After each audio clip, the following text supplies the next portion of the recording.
Assalamualaikum warahmatullahi wabarakatuh. Halo anak-anak, apa kabar semuanya?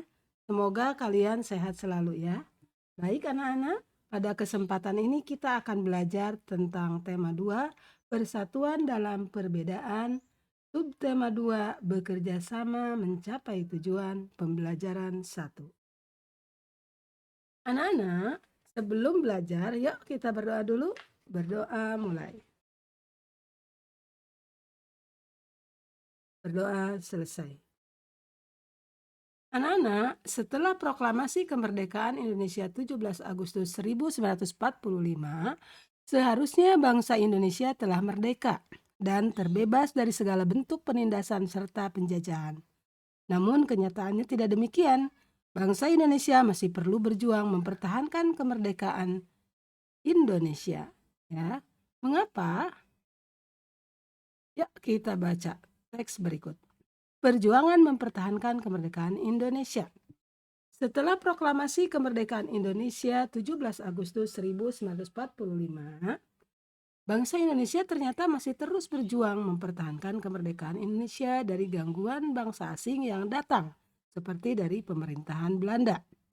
Pasukan Belanda kembali datang ke tanah air.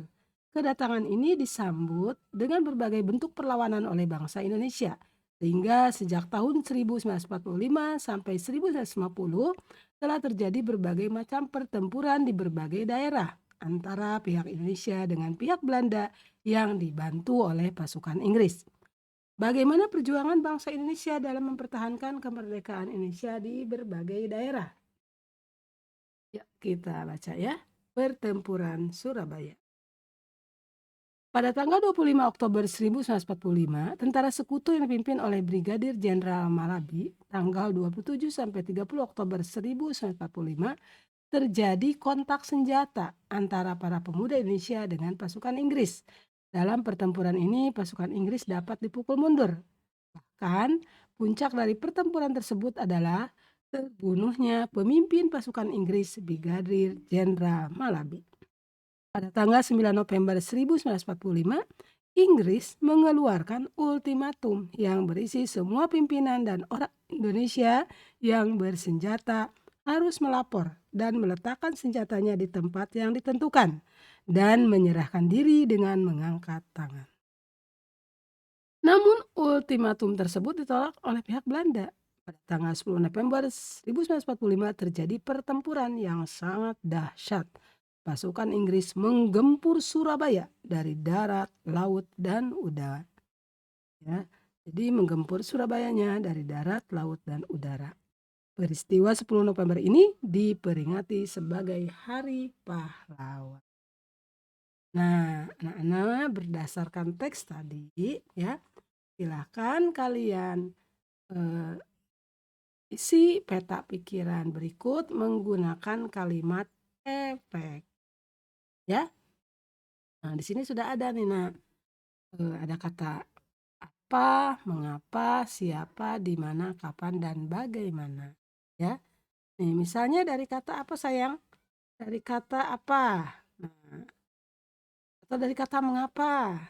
Atau dari kata siapa? Nah, ya. Terus bagaimana? Misalnya apa namanya? Untuk membuat pertanyaannya. Kapan terjadi peristiwa pertempuran Surabaya misalnya, ya. Ini ditulis. Kapan, ada kata ini ya. Kapan terjadi peristiwa pertempuran Surabaya? Ya nggak, Nak? Kapan terjadinya? Kalian masih ingat? Ya, nanti ditulis ya. Oke. Nah, kemudian kalian perhatikan lagi. Ada di mana? Nah, di mana terjadi ya? Di mana terjadi? Oke, Nak? Ya. Jadi kalian nanti diisi semuanya ini ya. Isi peta pikiran berikut menggunakan kalimat efektif. Berikut jawabannya ya. Oke anak-anak, kamu dapat mengembangkan peta pikiran yang telah kamu buat menjadi sebuah tulisan baru dengan menggunakan kata-kata sendiri. Sebelum menulis, perhatikan ciri-ciri kalimat efektif berikut. Kalimat efektif adalah kalimat yang mengandung gagasan pembicara atau penulis. yang terdiri atas kata-kata yang punya unsur SPOK. Ya, SPOK itu apa, Nak? Subjek, predikat, objek, dan keterangan. Ciri-ciri kalimat efektif. 1. Memiliki unsur penting atau pokok, minimal unsur subjek dan predikat. Yang kedua, menggunakan struktur bahasa yang tepat. Yang ketiga, memenuhi apa? Kaedah yang berlaku ya. Jadi memenuhi kaedah ejaan yang berlaku. Kemudian menggunakan pilihan kata atau diksi yang tepat dan sesuai kebutuhan ya. Nah, anak-anak kalian di situ coba buatlah tulisan menggunakan kata-kata sendiri tentang pertempuran Surabaya berdasarkan peta pikiran yang telah kamu buat. Gunakan kalimat efektif. Ya, kalian bisa menulis ya, misalnya pertempuran Surabaya terjadi pada tanggal 27 Oktober 20 sampai 20 November 1145. Nah, bertempat di Surabaya, Jawa Timur. Ya. Terus kalian silakan diperluas lagi ya. Silakan kalian membuatnya dengan berdasarkan peta pikiran ya yang sudah kalian buat di awal. Nah, anak-anak, perjuangan dalam mempertahankan kemerdekaan Indonesia tidak dapat dilakukan sendiri-sendiri. Sangat diperlukan kerjasama dan persatuan dari seluruh rakyat Indonesia agar cita-cita untuk menjadi bangsa yang bebas dan merdeka dapat tercapai. Ya. Jadi nanti kalian coba lagi dibaca lagi tadi yang pertempuran Surabaya ya, Nak. Oke, anak-anak. Perhatikan di sini ada pertanyaan. Apa makna yang dapat kamu petik dari upaya mempertahankan kemerdekaan dalam pertempuran Surabaya? Makna apa, Nak? Yaitu makna yang dapat dipetik dari upaya mempertahankan kemerdekaan dalam pertempuran Surabaya adalah bahwa sebagai bangsa yang merdeka, Indonesia berhak mengatur hidupnya sendiri, ya nggak? Kemudian kita juga tidak boleh tergantung pada bangsa asing, ya. Bahkan jika ada bangsa asing yang ingin mengatur kita, kita harus berjuang melawannya dan mempertahankan kemerdekaan kita, ya. Nah, Nana, oleh bangsa Indonesia dalam mempertahankan kemerdekaan Indonesia masih banyak perjuangan lain yang dilakukan di berbagai daerah. Misalnya pertempuran Ambarawa, pertempuran Medan Area, Bandung Lautan Api, agresi militer Belanda I, dan agresi militer Belanda II.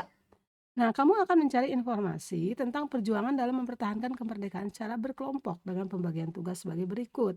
Nah, kelompok 1 mencari informasi tentang pertempuran Ambarawa dan disajikan dalam bentuk peta pikiran. Kalau yang kelompok 2 mencari informasinya tentang pertempuran Medan Area ya. Kemudian kelompok 3-nya mencari informasi tentang Bandung Lautan Api.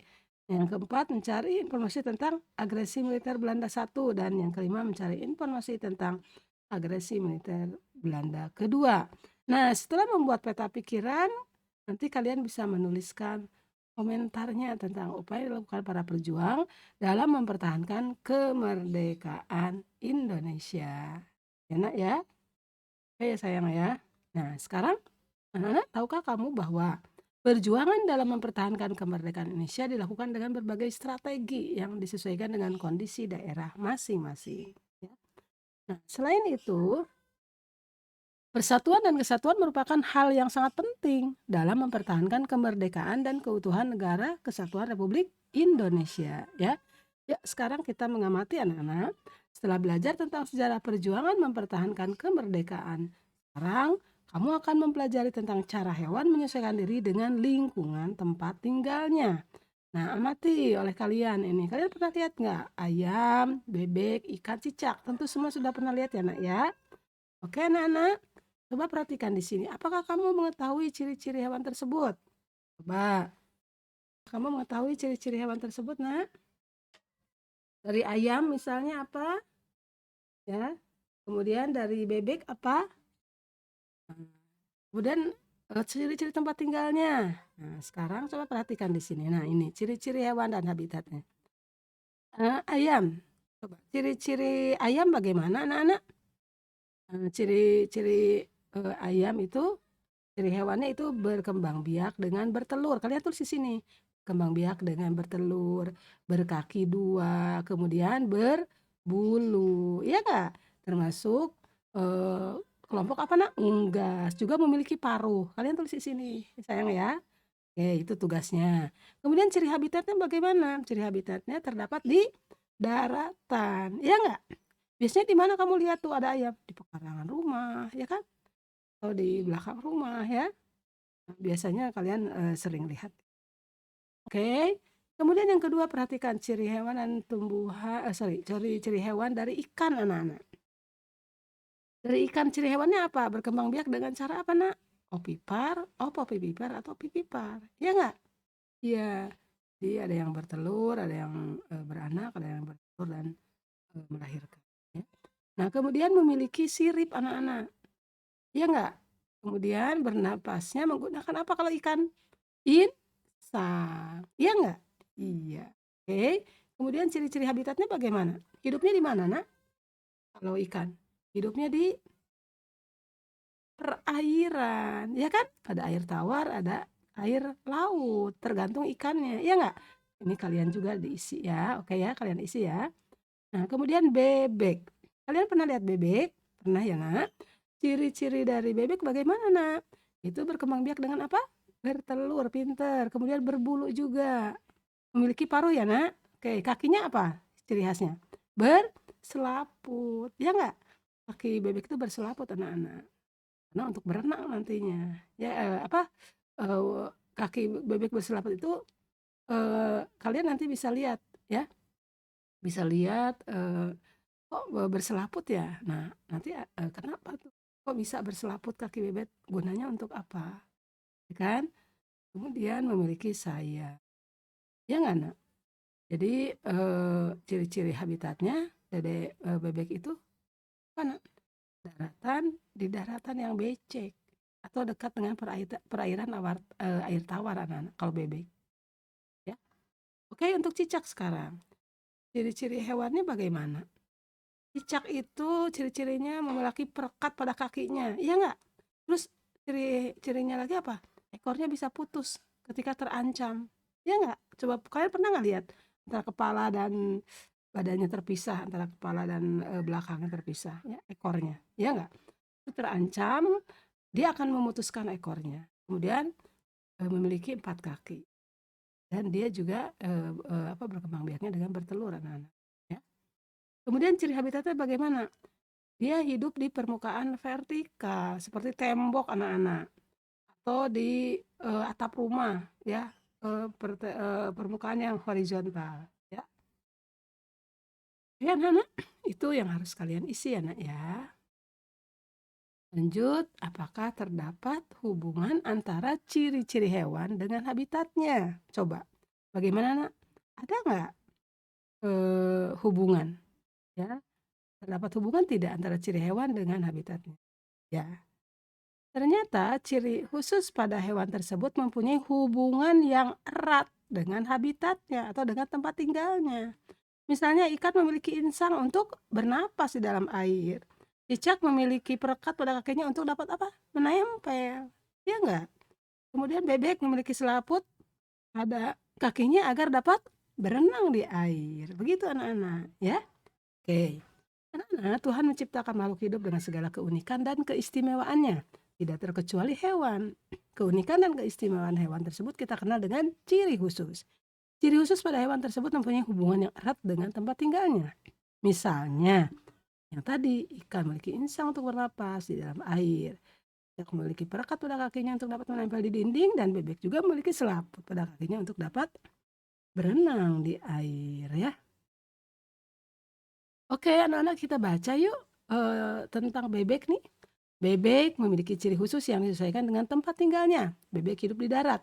Namun untuk mencari makan, bebek biasanya berada di air. Ciri khusus yang dimiliki bebek untuk mencari makan berupa paruh yang agak panjang dan lebar pada bagian ujungnya.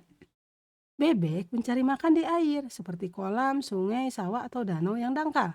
Bulu bebek dilapisi oleh minyak sehingga tidak basah jika terkena air. Ketika bebek keluar dari air dan berada di darat, bebek biasanya mengibas-ibaskan bulunya, sehingga air yang menempel di tubuhnya keluar. Apa yang akan terjadi jika bulu bebek tidak dilapisi minyak dan air menyerap ke tubuhnya? Nah, anak-anak, selain itu bebek juga memiliki ciri khusus lainnya, yaitu selaput pada kakinya. Selaput tersebut digunakan untuk berenang. Nah, sekarang Amati, hewan yang ada di sekitarmu, kemudian berdasarkan pengamatanmu ya, lihat berdasarkan pengamatanmu catat ciri-ciri khusus hewan tersebut ya beserta habitatnya. Nah, kamu tulis di sini nih. Nomor satu misalnya hewan yang ada di sekitarmu contohnya apa, Nak? Misalnya kucing, Bu. Nah, tulis kucing sama kalian di sini. Ciri khususnya apa nih kalau kucing? Misalnya memiliki, bantalan halus di telapak, tangannya, iya nggak? Kemudian penglihatan dan penciumannya sangat baik, iya nggak? Kemudian memiliki alat keseimbangan dan cakar untuk menangkap mangsa. Nah, dia kalau jatuh dari atas, bagaimana dia punya keseimbangan anak-anak, iya nggak? Nah, kemudian ciri habitatnya bagaimana, untuk kucing? Iya, terdapat di daratan seperti di perumahan dan di hutan. Nah, kalian, nanti setelah lihat, hewan yang ada di sekitar selain kucing, apalagi anak-anak? Tulis di sini ya. Oh, saya lihatnya kelinci, Bu. Tulis lagi kelinci juga, ya kan? Dan sebagainya. Tergantung yang kalian lihat apa saja. Ya, anak-anak, demikian untuk pembelajaran hari ini ya. Terima kasih atas perhatiannya. Tapi jangan lupa tugasnya dikerjakan ya. Oke, anak-anak, terima kasih. Eh, Semoga kalian bisa melaksanakan tugas hari ini dengan baik ya. Demikian pembelajaran hari ini. Wassalamualaikum warahmatullahi wabarakatuh.